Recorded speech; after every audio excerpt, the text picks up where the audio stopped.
Bonjour Ben, bonjour Patrick. Merci à tous les deux d'être là. Bonjour. Alors Ben, enchantée, vraiment très heureuse. Patrick aussi, bien évidemment. Euh, Ben, pouvez-nous nous donner des nouvelles d'Irvine, s'il vous plaît? Ouais, il est maintenant, il a quoi, 93 ans et il vient de se remarier, c'est-à-dire c'est 5 ans après la mort de ma mère. Et il a passé 3 ans très très déçu, très très déprimé. Et à la fin de ça, il a fait la connaissance d'une femme extraordinaire, une Allemande qui s'appelle Sakino. Il vient de se marier au Mexique maintenant. Ah, Et, c'est top. et maintenant, il est très content. Ouais, merci. Alors, il aura Euh, cette vidéo. Vas-y, Patrick, je t'en prie. oui, ce que je te propose, c'est de faire une petite introduction pour ensuite démarrer. Donc, bienvenue à cette entrevue, Ben. Pour rappel, vous êtes le fils d'Irvine et de Marilyn Gallum. Donc, Anne-Marie va conduire toute la conversation et essayer de plonger un petit peu dans l'expérience unique qui est la vôtre, d'avoir été élevé au sein d'une famille où la psychanalyse est non seulement une profession, mais aussi une véritable passion. La Mhm. renommée de votre papa Irvine en tant que pionnier de la psychothérapie existentielle et ses contributions significatives et également de votre maman à la psychologie et à la littérature ont vraiment laissé une empreinte indélébile sur le paysage psychanalytique mondial. C'est vraiment c'est un impact quand même qui est très significatif. Donc aujourd'hui, on aura l'opportunité d'explorer avec vous les perspectives intimes entre votre héritage familial et comment ces influences ont façonné votre propre parcours d'artiste. Et donc, ici, l'idée est que à travers vous, on puisse avoir une perspective, une forme d'introspection entre votre vie personnelle et la pratique psychanalytique quand on était élevé dans un cadre aussi euh, chaleureux et aussi intellectuel que le vôtre. Et Ouais. première question, mais peut-être on va directement rentrer dans le vif du sujet. Comment votre regard sur la manière dont vous avez grandi dans un foyer où la psychanalyse était aussi importante, comment est-ce que ça a influencé votre propre perspective de la vie et votre propre parcours professionnel en tant qu'artiste? Mhm. Ah ouais, donc c'est intéressant. Bon, ça me passe souvent que j'ai les amis, les gens me posent la question comment c'était de avoir un psychologue pour père. Et ce que je disais pendant 40 ans, bon, je sais pas, parce que c'est la seule père que j'ai jamais eue. Euh, Vraiment, je croyais que c'était bien normal de grandir dans ces environs. Mais maintenant que je commence ma deuxième carrière euh, comme psychologue, comme, je vois que c'est en fait très bizarre, ou peut-être un peu bizarre, parce que les idées qui me semblaient très normales, de parler avec les gens au sujet de ce qu'ils pensent et ce qu'ils sont, de parler. Bon, ça, peut-être j'aurais besoin de l'aide avec le français, mais de parler au sujet de process, à partir de content, de parler de comment on parle ensemble, des choses comme ça, c'est très bizarre. Pour les gens, peut-être pas bizarre, mais c'est normal, c'était normal pour moi. Si on luttait ensemble, si j'avais des problèmes avec mes parents, bon, on peut s'asseoir, parler. Comment est-ce qu'on parle ensemble, des choses comme ça. Et en fait, dans la vie normale, on ne parle pas de ça souvent. Mais l'autre endroit où on parle souvent comme ça, c'est dans le théâtre. Donc moi, j'avais ma première carrière, j'ai passé 25 ans, 30 ans d'être metteur en scène du théâtre et dirigeur d'un ensemble des acteurs, des artistes. Et c'était un peu comme faire du group therapy chaque jour pendant 20 ans, parce qu'on avait toujours quelqu'un qui avait des problèmes et moi qui posais des problèmes ou faisais des problèmes, on ne sait pas, et on parlait ensemble. Donc, je crois que, en plus, une connexion que j'adore entre le théâtre et le thérapie, c'est que sont deux endroits où on travaille vraiment, où la matière de travailler, c'est, sont les émotions. Et moi, je ne connais pas les autres, vraiment les autres endroits quand c'est si important de comprendre, de penser, de jouer peut-être avec les émotions. Donc pour ça, j'ai reçu des outils très très bien de l'endroit, l'environ de grandir dans la maison que j'ai eue. Pour les gens qui nous regardent à l'instant, pour rappel, Ben est un anglophone, il parle extrêmement bien français, grâce à sa maman qui était professeure de français à Stanford, si je ne me trompe pas. Elle était Euh, professeure dans notre université, mais après elle était à Stanford. et donc, elle serait très heureuse de vous voir faire cette interview au français. Et je vous remercie déjà de le faire aussi gentiment, plutôt que de pas. Donc, n'hésitez pas à switcher vers l'anglais si jamais il y a des éléments qui Merci. peuvent vous paraître plus compliqués à dire en anglais. N'hésitez pas, je ferai la traduction. Anne-Marie, Ok. est-ce Alors, que j'ai tu commencé vois, par une toi, phrase. est-ce que C'est ce tu que je vois, toi, comprends. d'autres endroits où les émotions ont une part aussi importante entre la psychanalyse et l'art? Est-ce qu'il y a d'autres endroits où tu as l'impression que ça puisse rebondir, comme disait Ben? À qui tu poses la question, à moi? À toi, Ben. D'autres à toi. endroits? Alors, déjà, moi, Parce qu'il a posé je lui-même pense la question. que oui, je pense que déjà je suis surprise parce que je pense que Ben, évidemment, artiste, c'est la création. C'est évidemment c'est ça. C'est pas par hasard que vous avez été dans la comédie musicale, un programme de théâtre, des fictions et essais qui ont été publiés dans des magazines à l'échelle nationale. C'est pas un hasard, je pense. C'est justement le suivi de la création. Mais maintenant, je suis surprise de vous entendre dire que vous êtes psychologue. Je suis surprise de ça. Je n'étais pas au courant. Bon, Pouvez-vous m'expliquer? je suis en train d'apprendre, de faire mon PhD. Je suis à peu près au moitié, mais ça fait déjà 2 ans que je vois des gens. Et j'essaie de leur aider. Mais c'est une formation très jeune, quoi, pour moi. Alors, je vais lire une très jolie phrase de votre père pour nous faire sourire un petit peu au début. La confession seule ne suffit pas, Joseph, sinon il n'y aurait pas de catholique névrosé. J'ai trouvé ça très joli pour commencer avec un peu d'humour. Alors, Ouais. moi, j'ai contacté votre papa de mémoire en 2021 et évidemment, je n'ai pas été assez rapide pour solliciter une interview. Donc, ça sera un mes plus grands regrets, mais peut-être que maintenant que c'est un jeune marié, allons-nous le revoir? On ne sait pas. Alors, nous sommes là aujourd'hui pour parler de vous, d'Irvine, de Marilyn et de votre famille. J'ai vu que Marilyn avait fait un livre en 2012 qui s'appelle Comment les Français ont inventé l'amour, encore dans l'amour, encore dans la relation humaine. Alors, je vais citer Marilyn. Elle disait, en France, vous aimez tout ce qui est compliqué. Un type comme Lacan a une réputation très importante. Aux États-Unis, seuls les universitaires s'y intéressent. Ces hommes qui voulaient tous être des vedettes, Lacan et bien d'autres, les Américains en voient bien le ridicule. Ce à quoi votre père Irvine a répondu, c'est l'inverse de Carl Rogers. Les idées sont importantes, bien sûr, mais c'est surtout pour leurs applications et leur efficacité, car ce n'est pas un jeu, J-E, pour permettre aux psychanalystes de briller ou de se cacher.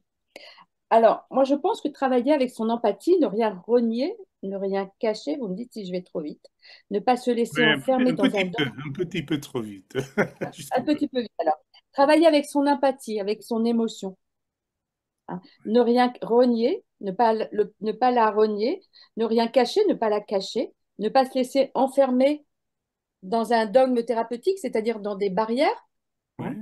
S'impliquer dans la psychothérapie, comme vous faites, jusqu'à se montrer en s'appuyant sur le lien parent-thérapeute. Euh, on sait très bien que Irving ne se cachait pas, il était un homme avant d'être un psychanalyste. et que Mhm. c'était vraiment pour lui la base de la relation. Hein. Il dit bien qu'il ne sera jamais un dieu, mais un psychanalyste humain, un homme, tout simplement. Alors, comment voyez-vous, vous, votre approche de psychologue, votre approche dans votre famille par rapport à tout ça? Comment sentez-vous cette empathie qui a bercé votre enfance, bercé votre devenir? Ouais, non, Comment vous sentez? je crois que c'est sûr que l'idée d'être quelqu'un bien euh, on va parler en anglais un petit peu là. I think the idea of being somebody very elevated and very regarded and seen as famous or important, I don't think that was in any way the most important thing for my father. I've asked him many times if sort of what was most important to him about his career, or what has been most important, whether it was the writing or the seeing of patients on a daily basis, or whether it was the acclaim that he's received. And uh, and often I was asking this in the context of me trying to figure out what to do with my life. And he was always very clear. He's always been very clear that the most important thing for him has been helping his patients. And after that, the impact that his work has had in helping train other therapists to help patients. Bon. Donc, je vais permettre de traduire ce que Ben vient de dire. Donc, dans le contexte général des interactions qu'il a eues dans ses propres questionnements sur son parcours à lui-même, son bail disait qu'au-delà du fait d'être célèbre ou d'être connu dans son travail ou d'avoir une reconnaissance par rapport à tout ce qu'il a fait, les choses qui étaient, il a toujours été très clair sur le sujet que les choses les plus importantes pour lui, c'est d'une part aider les patients qui venaient le voir et d'autre part former et aider les autres thérapeutes à pouvoir eux-mêmes aider les différents patients qui venaient les voir. Donc en gros, l'axe, c'est comment, quel apport lui peut apporter pour pouvoir aider son prochain dans des aboutissements plus larges. Est-ce que c'est grosso modo ça que vous avez voulu Oh, dire? exact. Mais Je, donc, je me permets de rebondir sur un truc qui m'intéresse. En quoi est-ce que, quand vous dites que c'était lors de votre propre réflexion ou vos propres réflexions par rapport à votre avenir, en quoi est-ce que ça a joué dans vos choix de vie? hmm, très bien. Euh, bon, il faut dire que une autre partie d'être l'enfant de mon père et aussi de ma mère, c'est que c'était très difficile pour moi dans mes années, mes 20, my 20s and 30s, comme ça, de savoir quoi faire avec ma vie. J'avais énormément d'opportunités, mais j'avais aussi les expectations énormément hautes. Euh, et il faut dire que c'est pas eux qui m'ont dit que il faut que je sois un énorme succès, mais j'avais internalisé cette idée de qu'est-ce que c'est la vie, une bonne vie, parce que moi, j'ai deux frères et une sœur qui sont beaucoup plus âgés que moi. 10 ans à 5 ans, à 15 ans, plus âgés que moi. Donc, quand moi, je suis né, mes parents ont déjà eu un niveau de succès, de recognition assez haut. Et moi, j'étais toute seule là-bas avec eux. Et j'avais le sentiment pendant toute ma croissance que moi, je devais aussi faire une succès, devenir un succès énorme. Mais mon père, il a fait le médecin, l'école médicale, il est devenu médecin et il a passé une vingtaine d'années d'être psychiatre qui énormément, travaillait énormément. Il pensait peut-être de faire des écritures, d'avoir des succès, mais quand moi j'avais 15 ans, 20 ans, il avait commencé à écrire des nouvelles et des romans. Donc, c'était je voyais une psychiatre, mais aussi une auteure, des romans, des choses comme ça. Et moi, je pensais, ouais, il faut devenir quelqu'un qui est ou artiste ou est auteur des romans et tout ça. Et je voulais pas, j'ai pas compris qu'il fallait faire le formation importante de médecin ou d'avocat ou de n'importe quoi, professeur, quoi. Je pense que je devais sauter directement à être Directement quelqu'un célèbre. d'extraordinaire. Directement, directement. Ouais, C'est à ce exact. moment-là que vous...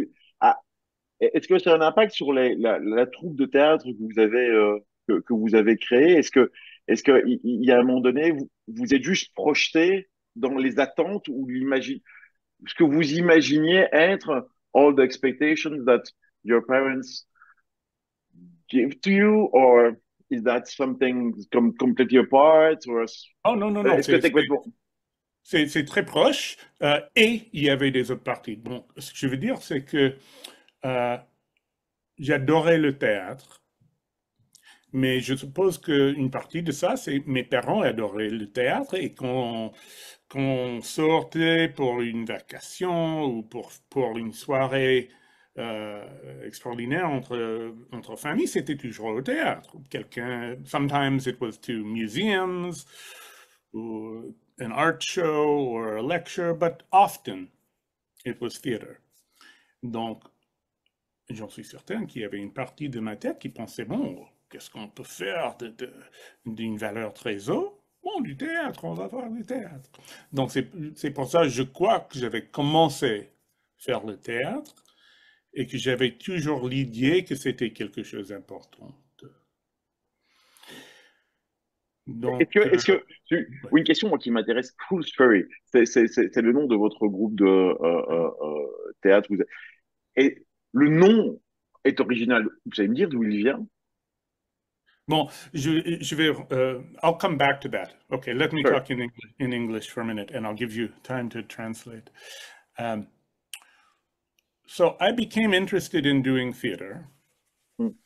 in America and in France. I spent a year in Paris studying and being exposed to many of the great theaters of France, and that was very influential on me and on the type of theater that I went home and eventually began to make. So Patrice Chéreau and Minushkin and all these, Peter Brook, all these people were very important for me.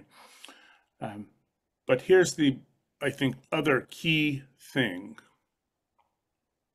au sujet de mes parents. I saw, bon, je ne sais pas si c'est mieux de parler en français ou en anglais. Pardon, quand je suis entré à l'université, j'ai pensé étudier philosophie peut-être, ou je ne savais pas, mais je voulais étudier les sujets où on touchait aux les grandes questions de la vie. Comment on vit ensemble, choses comme ça. Qu'est-ce que c'est une bonne vie? Et le département de philosophie, j'ai trouvé pas ça. J'ai trouvé seulement des choses euh, postmodernes qui, pour moi, ne touchaient pas sur ces choses. Mais j'ai trouvé les questions de la vie et comment vivre et comment penser plutôt dans les départements de policy, political sciences, En politique. sciences politiques, ouais. Dans le département français, littérature et théâtre. Donc, après l'université, bon, 6-5 ans après, j'ai commencé mon ensemble, ma compagnie de théâtre. Et une énorme partie de ça, c'était je voulais pas entrer psychologie. parce que je voulais pas être dans l'ombre de mon père. Et en vrai, une grande partie de cette carrière, c'était, j'ai passé 25 ans, on évitait être dans le centre de mon père. Bon. Intéressant. J'adorais le théâtre, j'avais des questions extraordinaires à suivre, à poser et explorer, mais il faut dire toujours que je voulais créer quelque chose qui était pour moi, de moi et pas de mon père, parce qu'il est, bon, il est une personnage très, très grand, quoi. C'est évident. C'est surprenant, Anne-Marie, on voit vraiment le côté surprenant. Être dans l'ombre des parents, ne pas vouloir, et tout à coup vouloir être dans la lumière de soi. Vous avez fait une analyse, Anne, ou pas? Est-ce que vous avez fait une analyse? Bon, Oui, moi, j'ai fait une analyse il y a 30 ans, pendant une dizaine d'années. Non, il y avait des choses qui changeaient, euh, beaucoup de choses. C'était plus difficile, en fait, de décider de terminer être une artiste théâtrale comme ma plus grande propre identité. Mais il y avait des choses qui sont passées.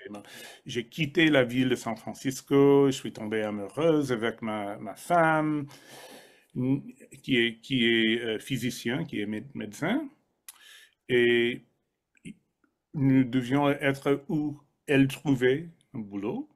Et c'était pas à San Francisco, c'était pas à New York. J'essayais pendant 5 ans être ailleurs et rentrer à San Francisco pour faire des spectacles. Mais je trouvais que c'était très, très difficile avec des enfants de quitter la ville, de rentrer, être ailleurs pendant un mois, ici, un mois là-bas, ça passait pas bien. Et j'essayais de devenir professeur de théâtre et j'enseignais une vingtaine de courses pendant 5 ans, mais je ne réussis pas jamais à recevoir une grande professorship, d'être permanent, faculté permanente. Et donc, on suivait la carrière de ma femme pendant ces années-là, c'était important. Et le théâtre, même si je travaille dans ma ville propre maintenant, San Diego, c'est plutôt dans les nuits.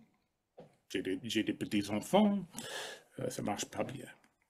Donc, à un moment donné, je pensais recommencer ma carrière théâtrale à San Diego. Et j'étais juste avant le moment de vraiment commencer. Et on avait Covid. Donc, il m'a pris le moment qu'ils ont fermé tous les théâtres du monde, dans le monde, et finalement, je pouvais me détaché. détacher de cette idée permanente que je devais être homme de théâtre. Et ça me donnait un petit peu d'espace pour voir qu'est-ce que je voulais voir maintenant. Et c'était exactement là au moment de le 90e anniversaire de mon père. Et c'était dans ce petit moment donné où on avait les premières immunizations for COVID. Les premiers vaccins contre le Covid. Ouais. Donc il y avait une toute petite fenêtre de temps où on pensait que c'était terminé. Nous sommes montés à Stanford avec ma famille pour la fête de mon père. Et quand on est là, je regardais tous les gens dans la maison et j'ai vu qu'ils étaient des hommes, des gens que je connaissais depuis quand j'étais petit. Ils sont des gens extraordinaires, ils pensent et parlent des choses intéressantes. Paraissait que la plupart étaient contents avec leur vie. Et je commençais à penser, bon, ils sont tous les psychologues. les psychiatres, les thérapeutes, peut-être c'est pas une mauvaise vie. Et en même temps, je regardais mon père et pour peut-être la première fois, je l'ai vu vraiment comme, pas quelqu'un extraordinaire, mais comme mon père, avec ses amis. Et j'ai pensé, ouais, peut-être c'est pas une mauvaise vie. Et il me presse depuis une vingtaine d'années, ils me disent, ouais, mais toi, tu peux être une thérapeute extraordinaire. Et je disais, non, non, non, je peux pas faire ça. Et finalement, je pensais, ouais, peut-être je suis maturé au point que je peux dire, ouais, bon, alors, j'ai pas peur des ombres maintenant, de ces ombres. Vous êtes autorisé à faire ce que vous vouliez faire depuis 20 ans, sans Non, avoir peur d'être dans l'ombre de votre non, père. il voulait que je fasse. Oui, mais vous aviez dit que Ouais, donc, non, c'est sûr que vous c'était étiez tenté, mais vous aviez peur d'être. Vous ne vouliez pas faire quelque chose qui était caché par l'ombre de ouais. votre père. Non, non, non, non, c'est vrai. Ouais, ouais, Je sais depuis longtemps que c'était quelque chose qui peut m'intéresser. ouais. Et j'adorais faire du théâtre, mais en fait, it ran its course. My career in theater ran its course, and then looking out at what I could do next, it seemed not so scary anymore. C'est bien de ne plus avoir peur, n'est-ce pas, Anne-Marie? Oui, c'est bien passé. Alors, en fait, Ben, tout est en lien parce que acteur de théâtre, c'est la création, c'est jouer quelque chose avec empathie. C'est un peu comme les jeux de rôle de votre père au cabinet avec ses patients. Ouais, Je pense que tout ouais. est en lien. Il n'y a pas de hasard. Il fallait juste laisser peut-être le temps au temps. Ah, votre père est un homme psychanalyste qui a ouvert les portes, qui a montré le chemin d'une évolution où le psychanalyste n'est pas un écran noir. C'est-à-dire, il reste pas sans parler sur son fauteuil. C'était vraiment ces mots. Il est connu en Californie autant qu'en France, Ah oui, c'est votre sûr. père, Ouais, ouais, ouais. oui. Si je vous pose deux ou trois questions En fait, il faut existentielles, dire, en fait, il faut oui. dire que les Français étaient un peu en retard que beaucoup des autres endroits du monde, on l'a embrassé. Ah, Et ok, finalement, d'accord. ça se passe. Donc, c'est bien. Alors, on sait que c'est la relation avec le psychanalyste qui soigne, hein. C'est vraiment cette relation, votre père a mis ça en avant et je cautionne tout à fait cela. Le deux, les inconscients qui se parlent et dont la puissance est supérieure aux mots. Il suffit de montrer le chemin au patient, celui, celui où il est en mesure d'effectuer un choix libre. C'est ce que le dit Irvine.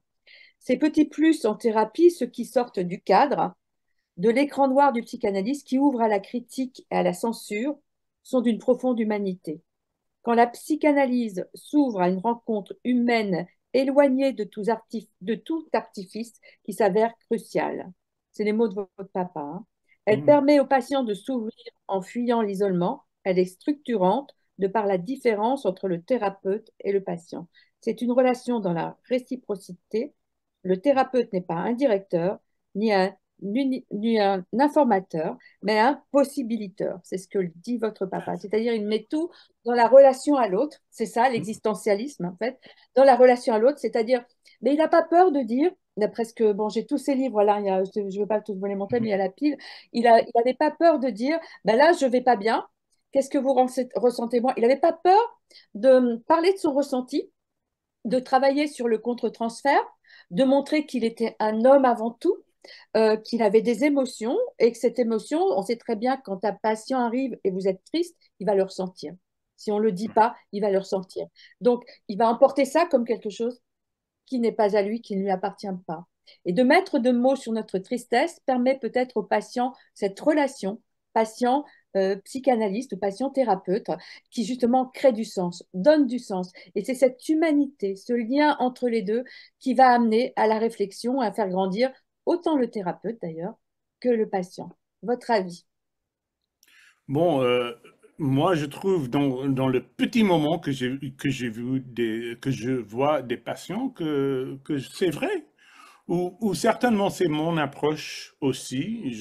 J'ai des autres choses que j'aime faire, mais au cœur, je crois que c'est vrai.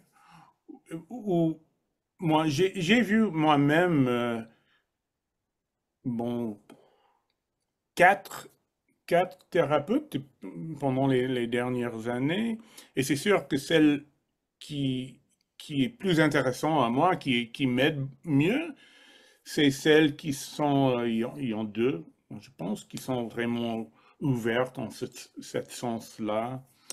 Euh, et je pense aussi que c'est, oui, je crois que c'est vrai. Mais c'est très difficile. Souvent, dans mon pays, il veut qu'on fasse des thérapies très courtes. Et c'est difficile d'établir vraiment cette relation dans une dizaine de sessions. Qu'est-ce qu'on dit? Sessions. Sessions, ouais. Et Séance, séance en français. séance. Ah, ça a l'air intéressant, séance. Ça fait comme dans le cinéma, un peu, on est dans le cinéma, voilà. Mais en même temps, Ben, vous, c'est les thérapies brèves. Et nous, en France, c'était. Alors, il y a la psychothérapie et il y a aussi, enfin, beaucoup, les patients se mettent sur le divan et le psychanalyste parle pas. Oui, oui, oui, oui, oui, oui. Des fois, il dort d'ailleurs parce que ça le repose. Jamais. Il parle pas. Jamais. Jamais, Pas nous, pas nous, jamais. pas nous. Il dit pas Le grand-chose. café, l'énorme café. Voilà. Et là, voilà. Et il parle pas, oui, oui, oui, oui, parce qu'il estime que le patient doit trouver son propre chemin tout seul. Ouais. Moi, moi, je parle, je suis désolée, alors pas tout le temps. Évidemment, j'ai besoin de me reposer, il ne faut pas déconner quand même de temps en temps. Mais je parle, c'est-à-dire, c'est comme votre papa. Je me suis retrouvée un peu dans sa pratique, c'est-à-dire, je travaille avec mon empathie, c'est-à-dire, je ne me protège pas de mes émotions. Elles sont là, et tant pis si je tombe, eh ben, je me relèverai. C'est ce que m'a appris la psychanalyse, de savoir tomber, de savoir aller dans la nuit noire de l'âme et de savoir en sortir. On sait quand on est quand on va pas bien, quand on est dans la nuit noire de l'âme, on sait qu'on a l'impression d'approcher la mort, mais c'est justement ce qui nous autorise à renaître. Et c'est cette puissance, en fait. Je me sers de ça au cabinet, je me sers des émotions. Je ne me protège pas, tant pis. Ça me fait travailler sur moi et ça me fait grandir avec mon patient ou ma patiente. Et c'est cette relation d'émotion à émotion qui permet Ouais. à l'autre de savoir déjà que la psy est humaine, ce qui est déjà pas mal, hein, que ce n'est pas un Ouais. Ouais. robot, ce n'est pas un écran noir. Et du coup, il ou elle accepte sa propre humanité, il se passe Ouais. quelque chose. Il se passe des choses formidables euh, que je retrouve dans le cabinet de votre père, comme quand il a écrit à deux voix, guérison à deux voix. On a plein de choses qui se passent. Je pense qu'il n'y a pas une thérapie, il y a autant de mouvements que possibilités et que l'erreur en thérapie n'existe pas. L'erreur, pour moi, c'est quelque chose dont on n'en fait rien. Quand il se passe Ouais. quelque chose et voilà, de nouveau, de différent, et qu'on en fait quelque chose, ce n'est pas une erreur. Et dans tout cadre, parce qu'il y a des cadres serrés, vous savez, en France, la psychanalyse a des cadres, dans tout cadre, eh bien, moi, il y a du hors-cadre. C'est tout ça, c'est-à-dire mettre le cadre en mouvement en fonction du patient. C'est-à-dire, on ne fait pas n'importe quoi, voilà, on fait pas n'importe quoi, mais ça bouge. Et ça bouge. J'ai même amené la dernière fois un plat de pâtes à une patiente sur le divan. J'ai amené un plat de pâtes pour une raison X et ça a vraiment bougé. En fait, accepter que les choses peuvent bouger, accepter que les choses ne soient pas fermées, mais toujours s'interroger, comme disait votre père, et j'aime bien cette phrase, dans le ici et maintenant. J'aime bien cette phrase. Qu'est-ce qui se passe ici et maintenant en Ouais. nous, Ouais. la patiente, voilà. Et c'est cette oui, Je vas-y. t'en prie, non, vas-y, infini. Je trouve intéressant, au tout début de la conversation, où lorsque Ben expliquait que dans son passé de metteur en scène, il avait à interagir avec les émotions de ces différents acteurs au Hmm. moment où il était là sur scène, dans Ouais. la Ouais. mise en place d'une pièce. Finalement, c'est un outil extraordinaire dans le futur thérapeute qui va être, de Hmm. pouvoir, sur des gens qui ne viennent qu'avec leurs émotions, les comédiens viennent avec les émotions et on leur projette les émotions des personnages, des characters qu'ils doivent interpréter sur scène. Vous allez avoir finalement, vous retrouvez la même chose à quelque part interagir entre différentes émotions. La vôtre, comme dit Anne-Marie, le thérapeute en a au moment où il est en séance aussi. Comment vous avez euh, des outils, skill set, qui vous permet d'interagir de manière assez vaste. C'est, c'est, euh, je trouve que c'est un point de départ extrêmement intéressant. C'est quelque part les 20 années passées dans l'art, dans le théâtre, Hmm. vous êtes d'une grande utilité dans les interactions avec vos futurs patients. Ouais, et je trouve maintenant deux cas, two cases, two types, Deux cas. Deux deux cas. cas. Voilà. Dans la première, c'est cette question de l'ici et maintenant, parce que dans le thérapie de mon père, quand il parle du ici et maintenant, c'est vraiment une question de qu'est-ce qui se passe maintenant entre nous deux. Mais souvent, je trouve, en lisant ses écritures sur ce sujet, c'est, c'est une question de lycée, il utilise le ici et maintenant pour trouver des choses. Donc, quelquefois, on commence à voir comment nous sommes ensemble et je prends l'information de ça et je pense, bon, vous, le patient, devez être comme ça avec les autres gens dans le reste de ta vie. Bon, vous voyez, tutoyer, pardon, je m'excuse. Bon, peut-être en anglais, c'est un peu mieux ici. Um, he uses the information he gets about how he and the patient are interacting and what emotions are coming up, how he's receiving them, feeding it back to them as a reflection or a social microcosm is the word he uses often, of how other relationships that patient must have outside play out. So there's gathering information from this encounter about how they must be elsewhere. Je vais le traduire parce que c'est vraiment extrêmement intéressant. Donc, il explique que son papa utilisait le concept de ici et maintenant aussi dans les interactions directes avec ses différents patients. Il utilisait souvent la terminologie écosystème social comme la manière dont il interagissait ici et maintenant entre lui et le patient, comme une bonne représentation, un miroir entre ce qui se passait dans les autres relations du patient à l'extérieur. Right, C'est bien exactly. ça, hein, je pense. Ouais. Right. Yes, if they're always overly demanding, we can imagine they're overly demanding with other people in their life, and that causes problems. Et donc, c'est vraiment des projections entre ce qui se déroulait là, si les gens avaient un comportement quel qu'il soit ici, ils devaient probablement avoir exactement le même comportement par ailleurs dans leur vie de tous les jours avec les autres relations qu'ils ont Exactly. globalement. I think there's another way, the other case in which he uses it. I don't know that he's sort of written about this extensively, but I'm reading it into his writings, which is noticing how the other person is on a given day. Are they behaving a little differently? Is something off? It's just a very close attention to how they are at the moment and maybe how the space between them is. And in opening that up, lots of information comes out. And we don't know what that information might be necessarily. So this is a little less theoretical, perhaps, or there's less of a grand theory about it. But just going into this conversation that is unusual for most people to have, bits of information come out, and that can be, if you're paying careful attention to it, as of course he is and you are in your work, suddenly a way of learning something important that the patient might not say consciously.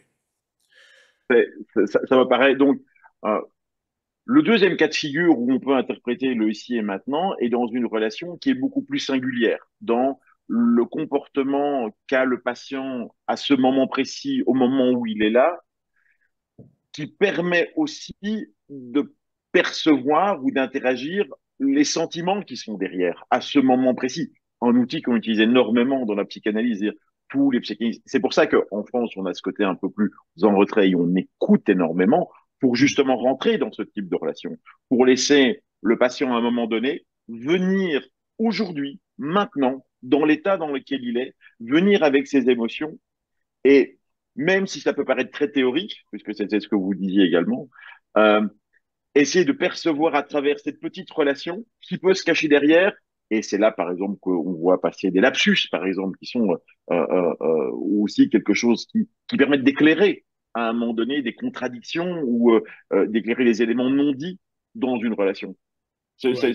Je vous suis complètement dans cette. Mais c'est amusant que vous mettiez les deux sens. Le premier, vous nous disiez qu'il était plutôt littéral, ici et maintenant, hein, dans une projection de relation avec l'extérieur. Mais ce deuxième point, qui est un point beaucoup plus singulier entre la relation patient Mm. thérapeute, c'est plus quelque chose que vous avez interprété vous-même des écritures de votre papa et de son propre travail. Ouais. Mais ça, And c'est très présent dans la psychanalyse. right. And I think that this is a place where my 25 years of doing theater, it has honed my attention very well to what's going on with an actor who comes in on a given day and something is up, or watching the the reactions of people on stage at a very, very tight level and saying, oh, I saw something there. I saw something there. So that's been helpful. What is changing, or what is challenging for me right now, is that I see it very, very well. I don't yet always know what to do with it, because what I do with it as a therapist is so different from what I did with it as a theater director. So, in a sense, I have one highly attuned instrument, and which is at a much, much higher level than my capacity for actually using that information. But I'll get there, I assume. Donc, ce que Ben disait, c'est que ses 25 ans d'expérience en tant que directeur de théâtre, en tant que metteur en scène, l'ont appris à être extrêmement attentif à chaque petit comportement, petite variation avec une granularité vraiment fine dans les comportements de ces comédiens, parce que c'est possible qu'à un moment donné, quand un comédien vient aujourd'hui, il est dans une attitude ou un comportement qui est celui-là, euh, et arriver à percevoir également dans le jeu chacun que là, il s'est passé exactement quelque chose et que c'est un élément important pour la mise en scène de la pièce ou c'est un élément important dans l'émotion qui tente d'injecter. Et donc, ce qu'il dit ici, c'est que à la fois, il a l'impression d'avoir des outils qui sont très affûtés dans l'audition et dans la perception des émotions des gens. Après, où ça pêche en gros, c'est qu'il sait toujours pas quoi en faire. Ou en tout cas, il sait pas toujours quoi en Ouais. faire dans la mise en place pratique dans une clinique ou dans une relation avec un patient. C'est là où l'expérience aide énormément, les lectures et surtout les supervisions. Tu vois, Anne-Marie, ça peut être intéressant aussi de voir, parce que c'est quelque chose qu'on a souvent quand on démarre en tant que thérapeute. On n'est pas dans les livres. Les gens sont dans la vraie vie. Et donc, on peut avoir lu autant de cas de figure, on peut avoir lu autant de récits analytiques divers et variés. Lorsqu'il y a une personne qui est assise là, vraiment en face de vous, avec une émotion qui est ce qu'elle est au moment où elle est là, choisir comment réagir. Mais je fais un rebond avec ce que disait Anne-Marie il y a maintenant une petite demi-heure, disant, il n'y a pas de mauvais choix. Mm. Il n'y a pas de mauvais choix dans la réaction. Ça veut dire que, en partant de l'idée que dans la relation thérapeute-patient, il existe un lien unique, on peut se permettre, tout en restant dans le cadre évidemment, on peut se permettre d'interagir ou de sentir l'émotion comme nous-mêmes on le ressent, sans Mm. parfois la comprendre. C'est la manière dont vous réagissez face à un comédien qui, à un moment donné, a une réaction auquel vous attendez pas du tout, mais vous pouvez sentir finement sur, tiens, c'est cette émotion-là qui ressort dans cette partie du texte. La manière dont vous avez réagi en tant qu'homme de théâtre sur comment faire, vous n'y pensez pas, mais vous réagissez. En tant que thérapeute, c'est assez proche. Vous avez le fait d'être sharp, d'être aussi affûté sur la perception des émotions qui viennent. Vous pouvez la garder, elle est juste. Enfin, je Mm. pense qu'elle restera juste parce que surtout, laissez-vous le droit à l'erreur. C'est dans la réponse c'est dans la réponse que vous allez recevoir que vous allez voir si c'est juste ou pas. Et puis vous vous adaptez parce que vous, comme disait Anne-Marie, on n'est pas des écrans noirs. On Yeah. on vient avec nos émotions. Ouais. Vous, en tant que thérapeute, vous venez avec vos émotions. Le patient vient avec ses émotions. C'est l'interaction des deux qui fait le match. Bon. Merci pour la permission. Moi, je ne donne aucune permission. Patrick, c'est génial. Il n'y a pas d'émotion juste, en fait. Il y a nos émotions. Hein, comme le disait Carl Rogers, on identifie l'empathie comme exacte, comme étant une des attitudes qui dit que le psychanalyste, il est efficace. L'empathie, c'est regarder par la fenêtre du patient. C'est lui Hmm. ici maintenant, et cela rend la séance intéressante en vue des divergences de ressenti entre le patient et le psychanalyste. Il n'y a rien de juste, en fait. Il y a deux êtres humains en face et il n'y a rien de juste. Il y a un chemin qui va être pris ou pas, mais il n'y a rien de juste. Il ne faut pas chercher justement Tu veux des dire qu'il n'y a pas de contradictions. vrai ou faux. C'est pas vrai Il ou n'y a pas faux. de juste. Juste, Voilà, il c'est n'y a rien de toujours, juste. mais il n'y a pas de vrai ou faux. Ouais. Il n'y a pas de vrai ou faux. Je veux dire, c'est et le ici et maintenant dans la société, il rejoint aussi le ici et maintenant, comme disait, de ce qu'on projette sur les autres. Pour que ça fonctionne en cabinet, pour moi, il faut vraiment qu'il y ait cette empathie. S'il n'y a pas cette empathie, le patient se projettera peut-être avec le thérapeute, mais pas sur ce qui se passe ailleurs. Donc, il faut vraiment ce lien d'empathie. Il est vraiment pour moi indispensable au cabinet et indispensable pour un thérapeute. Quel livre avez-vous lu, Ben, de votre père? Tous? Presque tous, oui. Et j'ai travaillé avec lui sur quelques-uns comme éditeur, comme répondeur, parce que, bon, avant de décider de faire du théâtre, je faisais une formation d'écrivain. Donc, depuis toutes les années, j'écris aussi.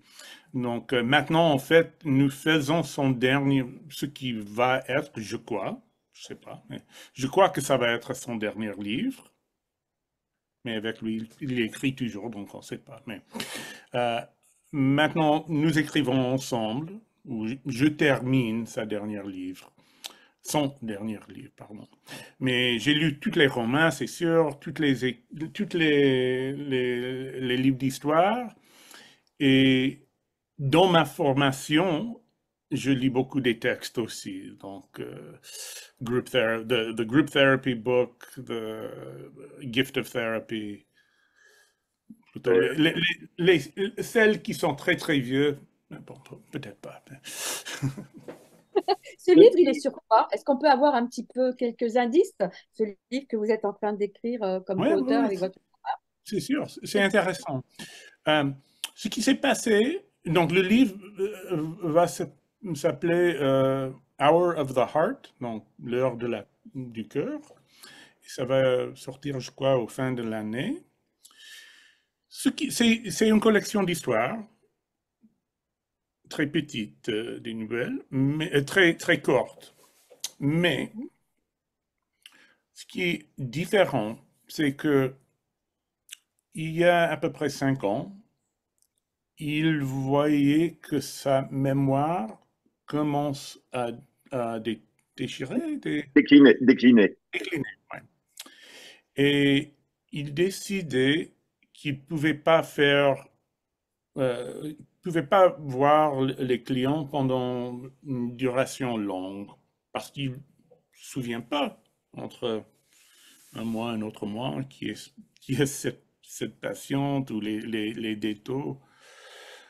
Donc, il avait décidé que c'était énormément important pour lui de continuer à faire, d'aider, de faire de thérapie, mais il faisait ce qui était pour lui une expérience extraordinaire. C'était de voir les patients, les consultations pour une séance, seulement ça, et voir comment il peut aider.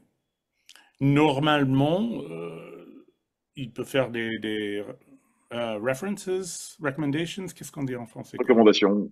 recommandations aux autres De deux thérapeutes, mais autres aux autres thérapeutes, oui. ouais, exact.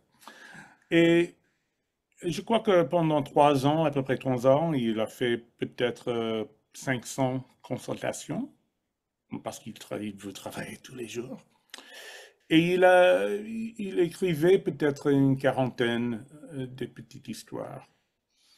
Euh, des séances qui étaient plus intéressantes. Et après ça, donné le livre, la collection à notre agent. Ils l'ont vendu pendant tout le monde, mais les éditeurs ont vu que c'est très, très intéressant, mais c'était vraiment une collection une 40 petites histoires, et chacun avait la même forme, quoi. On commence, on parle pendant 1 heure, j'essaie de guider, euh, et je fais des recommandations. Et c'était pas un livre, c'était une collection des idées qui étaient intéressantes, mais pas extra. Et on pouvait pas voir à ce moment-là les idées qui enchaînaient entre ces 3 années. Donc moi, j'ai pris les histoires, j'ai pris une vingtaine, et I made them a little longer and more robust. And then, il y avait beaucoup des idées des exemplaires de Ici et Maintenant, et aussi beaucoup sur la question de qu'est-ce qu'on partage comme thérapeute, des émotions, est-ce qu'on partage des histoires de ma propre vie, qu'est-ce qui est utile pour créer cette relation entre les deux. Donc, il y a beaucoup sur je ne sais pas le mot en français, self-disclosure, when he speaks about himself and his emotions to his patients. Donc, je ne sais pas si, il y a un mot pour ça, une phrase qu'on utilise?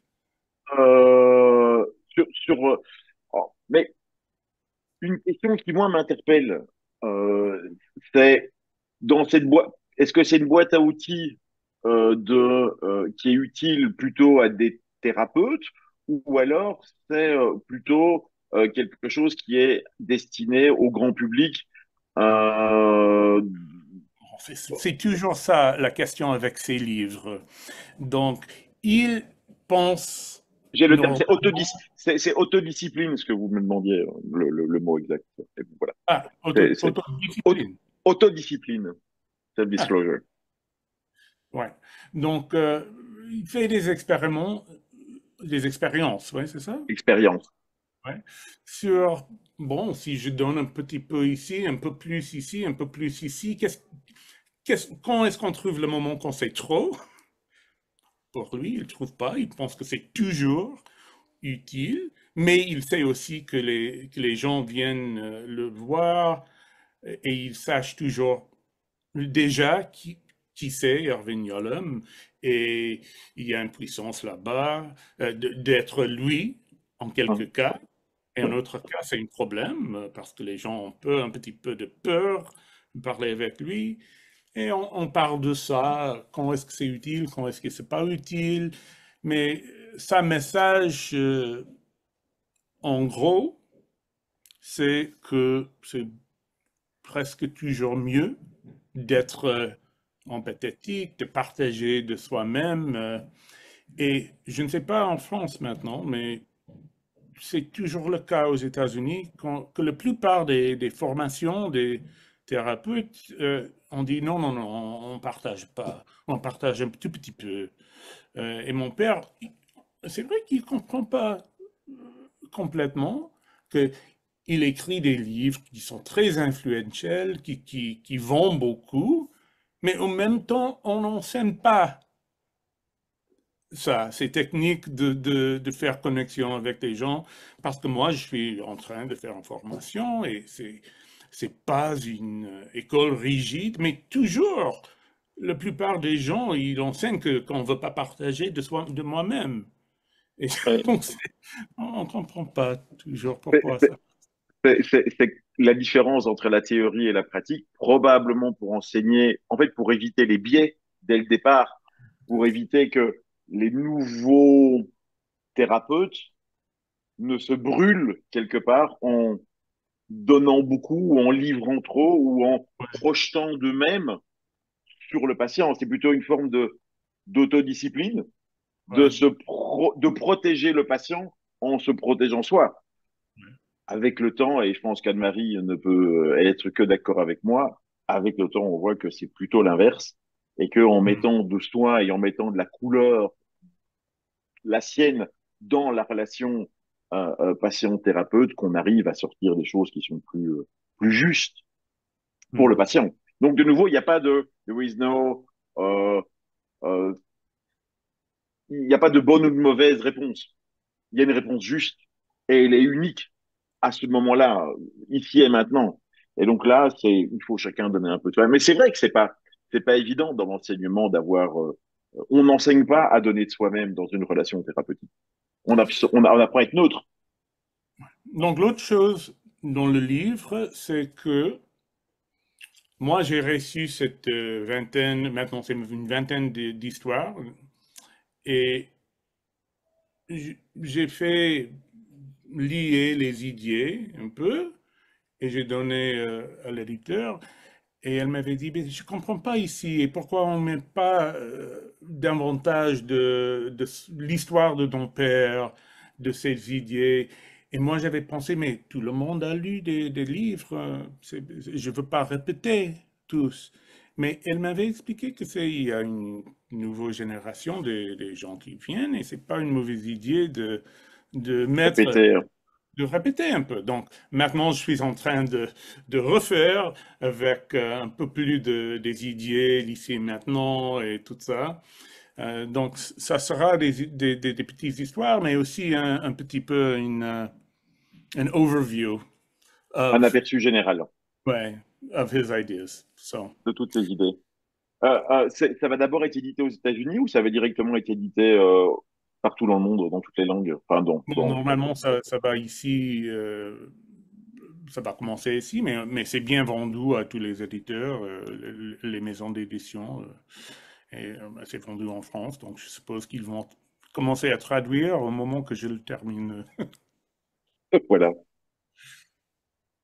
Est-ce que je Anne-Marie. peux vous demander quelque chose? Ben, j'aimerais Ouais. vraiment deux choses à demander. Est-ce que ce serait possible d'avoir votre papa à un moment, ne serait-ce que 5 minutes, 3 minutes? Pas forcément aujourd'hui, hein, évidemment, c'est pas possible, mais pourquoi pas? Il n'est pas obligé de parler, vous pouvez transmettre ce qu'il a à dire. Mais moi, ce serait vraiment, c'est quelque chose qui m'honorerait beaucoup et qui me ferait vraiment plaisir. Et alors ça, c'est ma première demande. Est-ce que C'est ce serait possible? c'est bien possible de faire des choses des choses écrites, mais il veut vraiment pas faire les apparences. Maintenant, il sent pas bien. En vérité, il est très vieux. Oui, 93 ans. oui, mais enfin, il suffirait qu'il soit à côté sans parler. Il n'était pas obligé de parler. Demandez-lui quand même. Dites-lui vraiment que ce sera un honneur pour moi de le voir, de le voir. Et autre chose, est-ce que vous seriez prêt à faire une visioconférence, vous, avec les adhérents de l'Association des psychanalystes modernes, où vous êtes membre d'honneur maintenant avec votre papa? C'est-à-dire, il vous poserait des questions, Patrick sera là pour vous aider, et moi également. Est-ce que ça vous parle? Je peux bien faire ça. Je ne sais pas si j'aurai des choses intéressantes à dire, mais pourquoi pas? Tout le Pourquoi monde a pas? des choses Patrick, intéressantes à raconter. Je trouve l'idée très intéressante. On peut collecter toutes les premières, une première série de questions. Vous pouvez même préparer si vous le souhaitez à l'avance. Je trouve ça très riche et je pense que c'est riche dans tous les sens. C'est culturellement, il y a des vraies nuances dans l'approche qu'on trouve sur le vieux continent et l'approche psychanalytique qu'on trouve, qui est plus rare dans les milieux anglo-saxons, parce que culturellement, c'est différent. Il y a une culture de l'analyse brève qu'on a Mm. moins chez nous. Enfin, ça commence à arriver maintenant depuis une trentaine d'années, mais culturellement, les nuances sont différentes. Vous avez aussi, et on vient d'en parler sur le fait d'interagir plus profondément avec le patient, de donner de soi-même, de participer finalement à l'échange, qui est peut-être moins présent chez nous, mais je pense qu'il y a plein de choses très intéressantes à échanger, à la fois dans le côté très pratique, mais également dans le côté théorique de la chose. Je pense que c'est une très bonne idée, Marie. Ouais. Moi, j'aimerais il va y bien avoir faire, le livre. surtout si tu es là, Patrick, ça sera très important. Et, et, Tu vois, Patrick, I'm only there for the translation. I do nothing about nothing. So c'est la sortie Anne-Marie, du livre, Ben. et Anne-Marie, pour l'autre, vraiment, je ne sais pas d'éviter, c'est en fait une chose que les gens peut-être ne sachent pas au sujet de mon père, c'est que il a des idées très très fort toujours de qu'est-ce qu'il veut faire, qu'est-ce qu'il veut pas faire. Et ça devient même plus forte maintenant il essaie vraiment pas il veut être laissé seul maintenant. Donc je peux bien Voilà. poser la question. Alors, donc, on va terminer. Alors, je reviendrai vers vous, Ben, en privé pour voir pour une visioconférence. Alors, je vais donc terminer. Alors, le ici et maintenant ouvre la porte à ce que ressent le psychanalyste face à ce que ressent le patient. Le contre-transfert est aussi important que le transfert et ne doit Hmm. pas être négligé. Il est porteur de l'empathie, outil indispensable au psychanalyste. Merci à votre maman, parce qu'on n'en a pas beaucoup parlé, Marilyn, pour son Ouais. soutien aux femmes et pour son analyse de l'histoire. Merci à vous, Ben, d'avoir accepté d'échanger aujourd'hui un peu de votre vie, de cette création qui a commencé et qui rejoint la psychanalyse petit à petit d'ailleurs, en passant par l'histoire pour arriver au théâtre et maintenant pour arriver au travail de psychologue. Merci à Erwin de nous avoir montré le chemin où l'humanité a rejoint la psychanalyse pour ne faire qu'un. Alors, au nom de tous les psychanalystes de l'Association des psychanalystes modernes, je vous présente Irvine, Ben et puis à toute votre famille, ma plus profonde humanité, ce moment de partage étant pour moi un véritable honneur que je garderai précieusement comme un cadeau. Voilà, la psychanalyse, elle autorise simplement à être vivant. Voilà, donc Ben, à très vite.